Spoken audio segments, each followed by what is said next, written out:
우리 두 절이니까요. 좀 같이 읽도록 하겠습니다. 시작. 그러나 아켈라오가 그의 아버지 헤롯을 이어 유대의 임금됨을 듣고 거기로 가기를 무서워하더니 꿈에 지시하심을 받아 갈릴리 지방으로 떠나가 나사렛이란 동네에 가서 사니 이는 선지자로 하신 말씀에 나사렛 사람이라 칭하리라 하심을 이루려 함이러라. 아멘. 우리 옆 사람과 인사하겠습니다. 주님의 이름으로 사랑합니다. 네, 주님의 이름으로 사랑합니다. 저희 담임 목사님이 좀 몸이 너무 안 좋으셔서 막 새벽에 이렇게 일어나셔서 막 토하시기도 하고 그래서 네, 오늘은 예배를 좀 같이 드리게 됐는데요.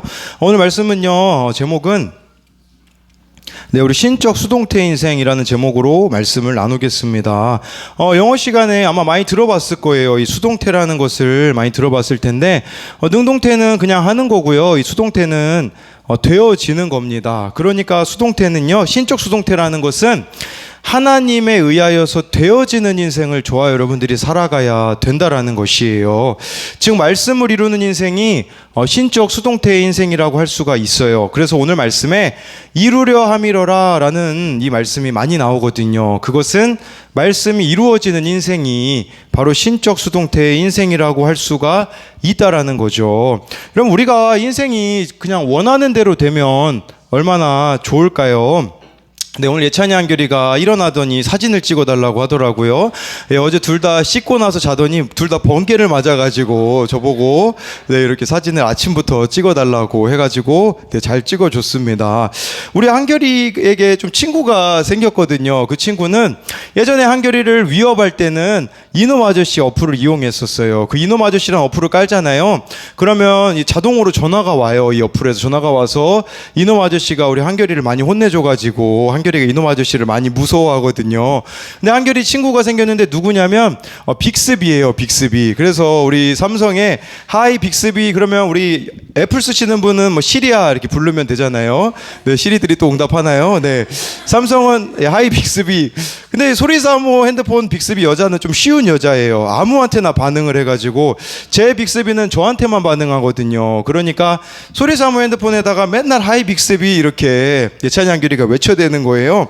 그리고 아침에 한결이가 이렇게 얘기하더라고요. 하이 빅스비 나 심심해. 이제 이렇게 한결이가 이야기를 했어요. 그랬더니 예, 빅스비가 재밌는 얘기를 해준다고 하더라고요. 그래서 제가 들어봤거든요. 무슨 얘기를 하나. 문제를 내드릴게요. 여러분 세종대왕이 다녔던 고등학교가 뭘까요? 이게 빅스비가 얘기해 줬거든요. 네, 그겁니다. 네, 진기 답이 뭐죠? 네, 맞아요. 각야 거겨 고교라고 합니다. 네, 빅스비가 낸 문제고요. 예, 두 번째는요. 사람이 몸무게가 가장 많이 나갈 때는 뭐냐고 이제 이렇게 질문을 하더라고요. 정답은 철들 때 이제 이렇게 이야기를 했어요. 세 번째는요, 좀 심각했어요. 전주 비빔밥의 반대말이 뭔가 이렇게 문제가 나오더라고요.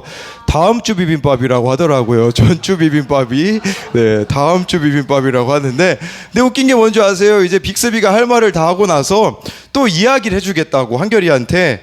근데 조금 무서울 수 있어요. 그랬더니 한결이가 꺼버리더라고요.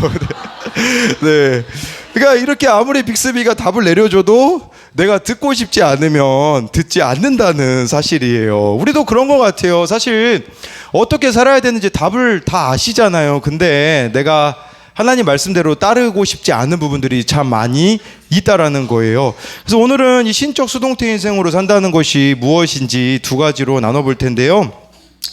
눈높이가 청소년들에게 맞춰져 있어서 여러분 모르는 단어가 나올 수 있습니다. 네, 첫 번째로요. 신적 수동태 인생에는 빌런 헤롯이 있습니다. 우리 2절 13절 말씀 같이 읽어보도록 하겠습니다. 시작. 그들이 떠난 후에 주의 사자가 요셉에게 일어나 아기와 그의 어머니를 데리고 애굽으로 피하여 내가 내게 이르기까지 거기 있으라 하시니. 네, 빌런이라는 말을 처음 들어보시죠? 그냥 빌런은 악역이라고 생각하시면 돼요. 우리 인생에 악역을 감당하는 헤롯이 있다라는 거예요. 어제 청년부 모임을 했는데요. 누군지는 이야기를 안 드릴게요. 그런데 이렇게 얘기하더라고요. 목소리를 제가 따라해 볼게요.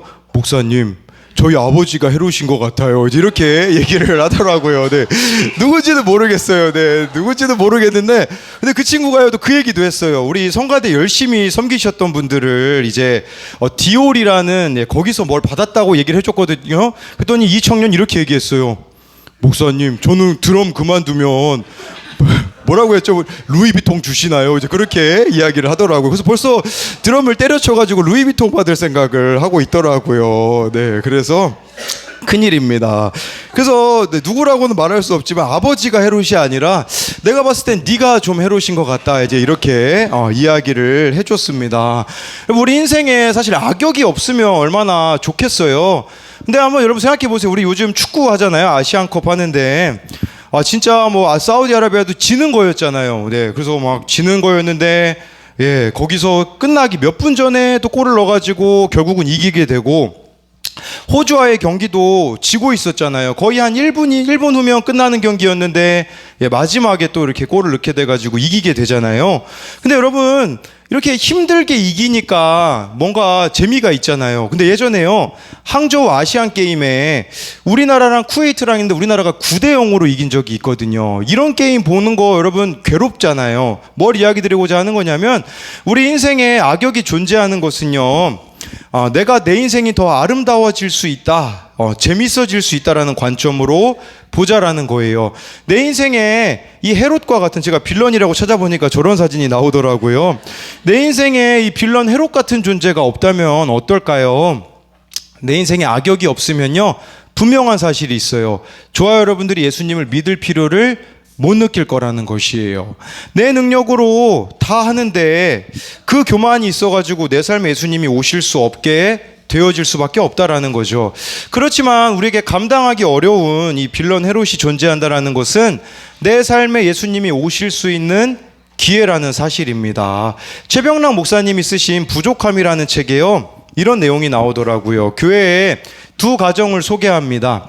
순필 형제는요 나이가 30살이고요 중증 자폐를 안고 살아가고 있어요. 간단하게 고개를 끄덕이는 거 그 인사 외에는 다른 의사 표현을 할 수가 없다고 합니다. 손에는 수건이 묶여 있고요.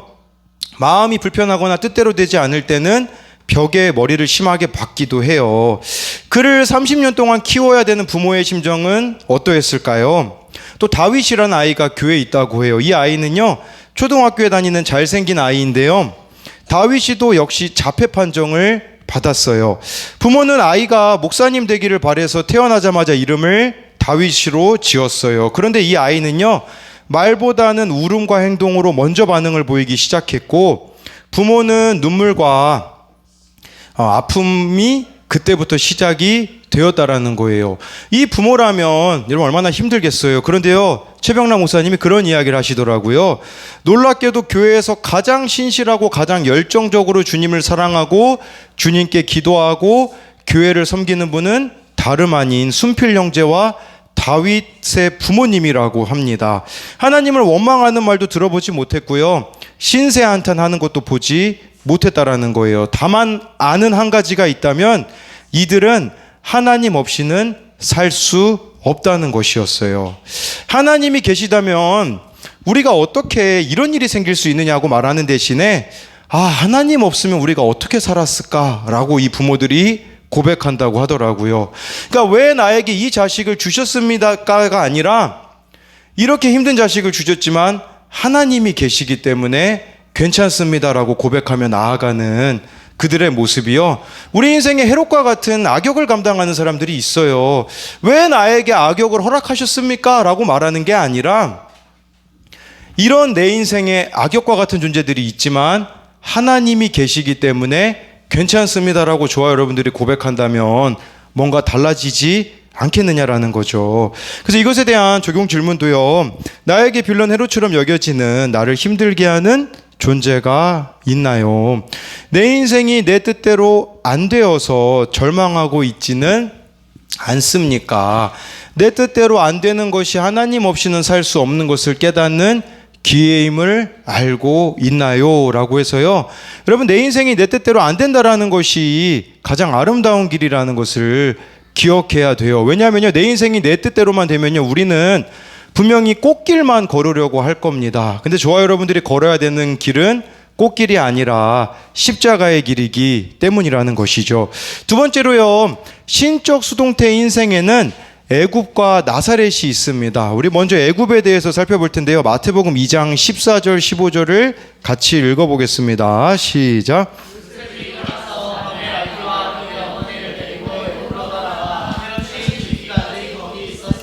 이는 주께서 선지자를 통하여 말씀하신 바 애굽으로부터 내 아들을 불렀다함을 이루려 하심이라. 네, 예수님이요 결국은 애굽 땅에 어린 시절에 아기였을 때 갈 수밖에 없었습니다. 그래서 일정 기간 동안 애굽에서 살다 오게 되어지는데, 애굽이라는 곳은 어떤 곳입니까? 구약 성경을 읽어보면 400년 동안 종살이한 곳이 애굽이라는 거죠. 저와 여러분들이 애굽 생활을 한다라는 것은 종살이하는 생활을 생각하시면 돼요. 종살이한다라는 게 무슨 말이냐면, 저와 여러분들이 주인 삼은 게 뭔지 돌아보면 됩니다. 술을 마시는 사람은요 술의 노예가 됩니다. 그렇기 때문에 이게 종살이라고 볼 수 있겠죠. 담배를 피는 사람이면 담배의 노예니까 담배가 애굽이라고 할 수가 있는 거죠. 나의 애굽 생활은요 지금 내가 빠져 있는 죄, 중독이라고 할 수가 있는 것이요. 예수님이 주인이 아닌 상태라고도 말할 수가 있는 거죠. 또 이런 측면으로도 볼 수 있어요. 저와 여러분들이 우상 삼고 있는 거, 하나님이 아닌 다른 게 나의 우상이 된다면 그게 지금 종살이하고 있는 것이다 라고 볼 수가 있는 거예요. 요즘 그 토요일 일요일 드라마에요 닥터 슬럼프라는 드라마가 있더라고요. 네, 이렇게 전 또 요약본으로 봤는데 그 드라마에 보니까요 저기 맨 앞에 있는 그 박형식하고 이 박신혜가 둘이가 친구거든요. 그런데 라이벌 관계였습니다. 이 박신혜가요 어린 시절에 공부를 엄청 잘하는 아이로 나오거든요. 옷 고를 시간이 아까워가지고 월화수목금토 옷을 나눠놓고 그대로 입었다고 해요. 그리고 영상을 보니까요 책상에 오래 앉아 있으려면 속이 무조건 편해야 한다고 해서요 무조건 소화가 잘 되는 음식으로 7분 만에 후딱 먹습니다.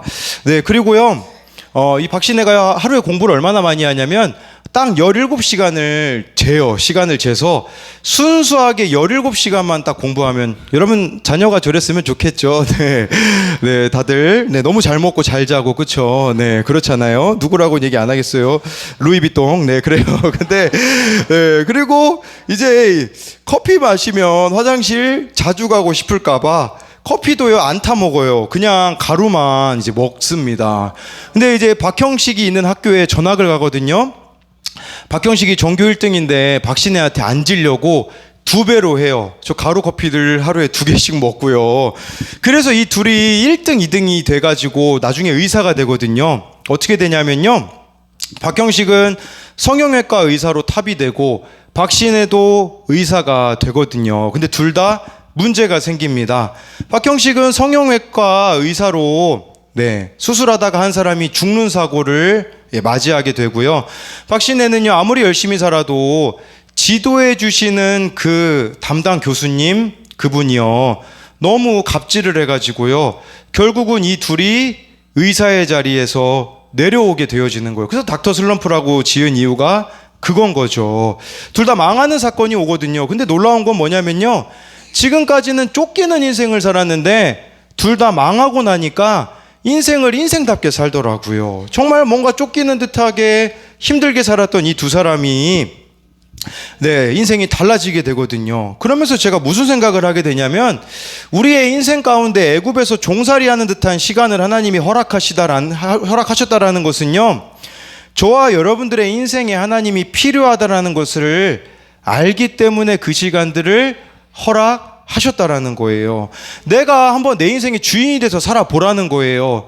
정말 내가 내 인생의 주인이 돼서 살면 잘 먹고 잘 살 것 같은데 그 결말이 망하는 사건이 우리에게 오게 됨으로써 이 애굽 생활 방식으로는 더 이상 살아갈 수가 없구나라는 것을 깨달아 알으라는 것이겠죠. 그게 바로 우리에게 애굽이라고 볼 수 있어요. 또 예수님은요 나사렛에서 자라시거든요. 우리가 아까 읽었던 본문을 다시 읽어보도록 하겠습니다. 시작. 그러나 아켈라오가 그의 아버지 헤롯을 이어 유대에 꿈에 지시하심을 받아 갈릴리 지방으로 떠나가 나사렛이란 동네에 가서 사니 이는 선지자로 하신 말씀에 나사렛 사람이라 칭하리라 하심을 이루려 함이러라. 네, 그래서요 예수님이 애굽에서 지내시다가요 이제 나사렛이라는 동네에 가셔서 사셨습니다. 이 애굽에서 사신 거, 나사렛에서 사신 것이요 23절에 보니까 말씀이 이루어려 함이러라 라고 말씀해주고 있는 거예요. 애굽은 우리가 종살이 하던 시절이라고 말씀드렸잖아요. 그럼 나사렛은 무엇을 말하는 걸까요? 나사렛은요 바로 비천하다고 여겨지는 곳이라고 할 수 있어요. 무시받는 동네가 나사렛이었거든요. 우리로 말하자면 힘든 환경, 내세울 거 없는 처지, 그게 저와 여러분들의 나사렛일 수 있다라는 거예요. 장창수 목사님이 쓰신 질문이 답이 될 때라는 책에 보니까요 그런 내용이 나와요. 바바라 존슨이라는 여자가 나와요. 이 사람은 평범한 가정부거든요. 근데 고난 완전 종합 세트를 받게 되어져요. 어떤 불행이 가족에게 벌어지게 되냐면요 자신에게 뇌종양이 먼저 생깁니다.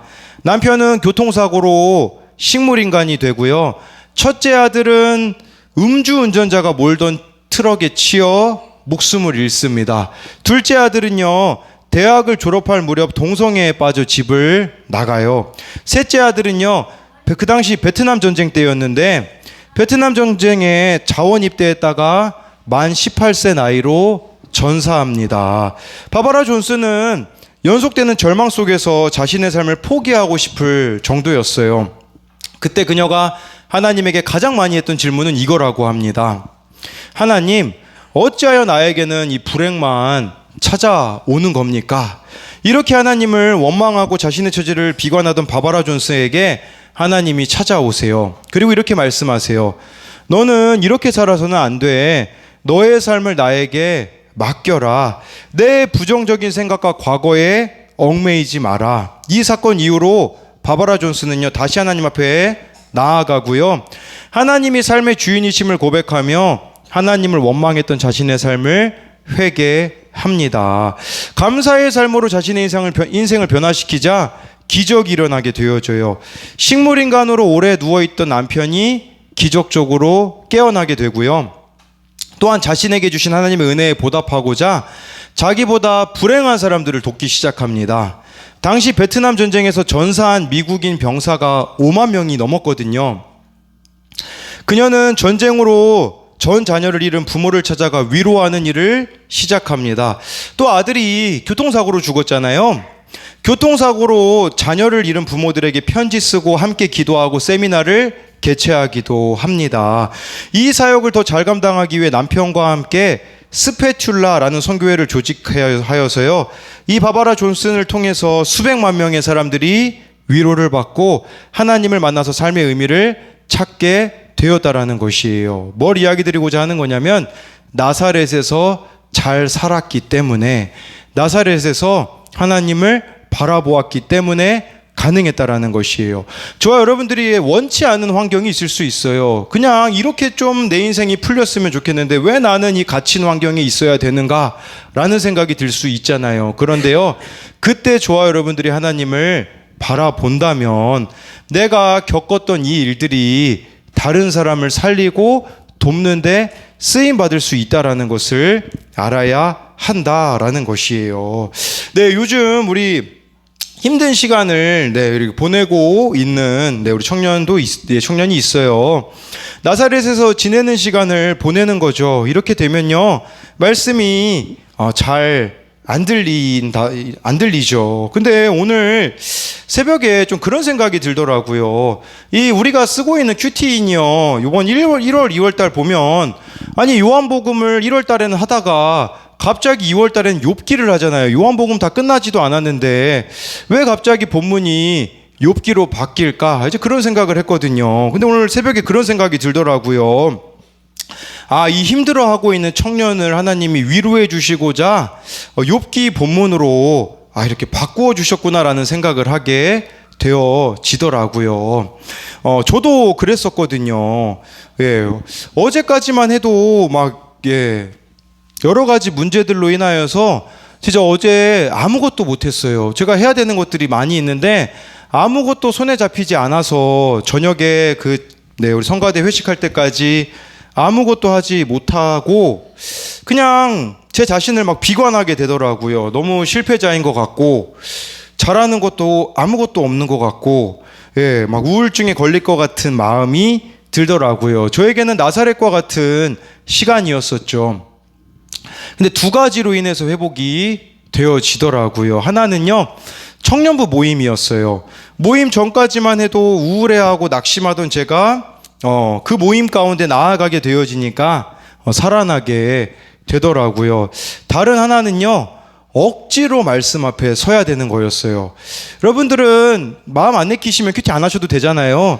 저는 내키든 안 내키든요 매일 해야 돼요. 안 그러면 녹음한 거 좀 잘 들으세요. 제가 보니까 우리 교회 분들은 많이 안 들으시는 것 같고 세종한빛교회와 우리들 교회에서 열심히 들으시는 것 같습니다. 여러분 제가 다 알 수 있어요. 그래서 열심히 좀 들어주시면 좋겠는데 이 억지로 말씀 앞에 서야 되는 게 참 되게 힘들더라고요.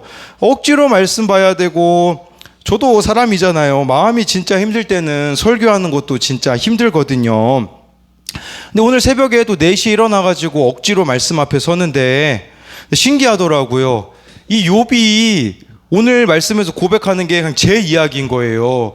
막 욥이 자기를 막 비관하고 내가 차라리 안 태어났으면 어떨까? 내 생일이 차라리 없었으면 어떡할까? 온갖 어두움에 둘러싸여서 하나님 앞에 탄식하고 있는 그 모습이 저와 같더라고요. 하나님, 저 진짜 너무 힘들어요. 이렇게 가는 게 맞는가라는 생각이 참 들기도 하고요.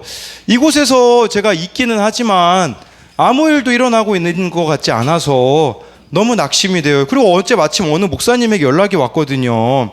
근데 제가 친하게 지낸 형인데 막 이야기하고 싶은 거예요. 형, 나 지금 이렇게 힘들어 라고 이야기하고 싶은 마음이 여기까지 오는데 이야기를 안 했어요. 왜 이야기를 안 했냐면 이 이야기를 하면 제가 또 사람으로부터 또 위로를 그냥 받는 게 돼버릴 것 같아서 그냥 아무 말 안 했거든요.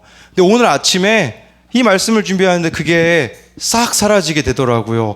아, 욥이 이런 모습이었는데 이렇게 회복이 되었구나, 이렇게 하나님께 나아갔구나 라는 것이 깨달아지게 되니까요, 말씀을 통해 내 모습을 보잖아요.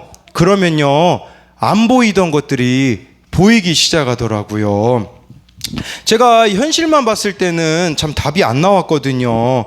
감사할 줄도 모르고 힘든 마음만 있었는데 하나님을 바라보니까 감사할 것들이 많더라고요. 여러분, 내 자신을 내가 보잖아요. 감사할 게 별로 없어요. 현실만 보잖아요. 눈앞의 현실만 보잖아요. 감사할 게 없다니까요. 당연하다고 생각된다니까요. 그런데요, 이때 우리들에게 필요한 것은 뭐냐면 나사렛과 같은 이 갇힌 환경 속에서 믿음의 눈을 들어서 하나님을 보셔야 되는 거예요. 이 하나님을 보기 위해 우리가 하는 게 뭡니까? 큐티잖아요. 말씀을 보고 기도로 나아가게 되어지니까요, 오늘 새벽에는요, 감사할 것들이 너무 많더라고요. 어제까지만 해도 감사할 것이 하나도 없었던 제가요, 오늘 아침에 하나하나 다 감사하게 되어지더라고요. 몇 가지만 이야기 드리면요, 지금 우리 교회에 그 어른분들이 말씀 양육을 받고 계시잖아요. 이런 느낌이에요. 우리 여기 김은혜 청년이 있는데 지금 24살이잖아요. 그렇죠? 나이 차이를 제가 계산해 보니까 은혜 청년이 한결이한테 양육받는다고 생각하는 거랑 똑같은 생각하시면 돼요. 제가 이 집사님들과 저의 나이 차이가 보니까 딱 요 정도 나이가 되더라고요. 이인순 집사님은요, 제 집에 사진첩에 있어요. 제 주일학교 선생님이셨거든요. 주일학교 선생님이신데 이제 저한테 말씀 양육 받고 계시죠. 김효겸 집사님은요, 제가 초등학교 때 다니던 학원 선생님이셨어요. 고려학원이라고요. 제가 그 학원 다녔거든요. 제 선생님이셨어요. 그리고 우리 김병호 안수 집사님은 구성전에 있을 때 제가 초딩 때 맨날 뚱뚱하다고 놀려가지고 제가 이제 혼자 그 주방에서 울던 시절이 생각이 나요. 우리 그 구성전에 그 조그만한 의자 있거든요. 목욕탕 의자에 앉아가지고 눈물 젖은 밥을 먹은 적이 있거든요. 근데 정말 이분들이 말씀 양육을 하신다라는 게 그런 생각이 들더라고요. 그냥 이게 당연한 게 아니라 하나님이 하셨구나라는 생각으로 바뀌어지게 되더라고요. 그러면서 어제 청년부는요, 처음으로요, 예, 너무 많아가지고 차은행을 나눠서 했거든요. 우리 백성호 청년이 한 팀 실어다 주고, 예, 제가 또 이렇게 한 팀 나눠다 실어다 주는 걸 보면서 그냥 이런 것들이 믿음의 눈을 안 들었을 때는 그냥 당연해 보이고 감사할 게 하나도 없었었거든요. 또 오늘 아침에 뭐까지 감사하게 되냐? 우리 청소년부 아이들이요, 적어도 한 3년 정도까지는 청년부에 계속 유입이 될 것 같더라고요. 다 계산해 보니까. 그래도 우리 청소년부 애들이 계속 3명씩 4명씩 끊이지 않고 3년 동안 우리 청년부에 속할 수 있다라는 사실을 또 감사하게 되어지더라고요. 뭘 이야기 드리고자 하는 거냐면요, 나사렛과 같은 그 환경 속에서 저와 여러분들에게 필요한 것은 믿음의 눈을 드셔야 한다라는 사실이에요. 여러분, 애굽, 내 마음대로 인생을 살고 있는 애굽에서도 예수님이 거기 계셨다고 하잖아요. 내 인생으로 마음대로 살고 있는 그 인생 가운데도 예수님이 함께하고 계십니다. 나사렛도 마찬가지예요.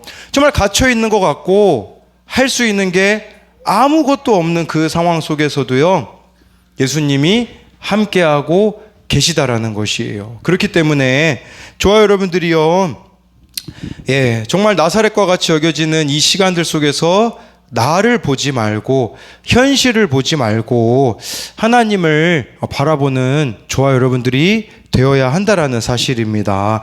예, 이것에 대한 적용 질문은요, 내가 지금 보내고 있는 애굽에서의 시간은 무엇인가요?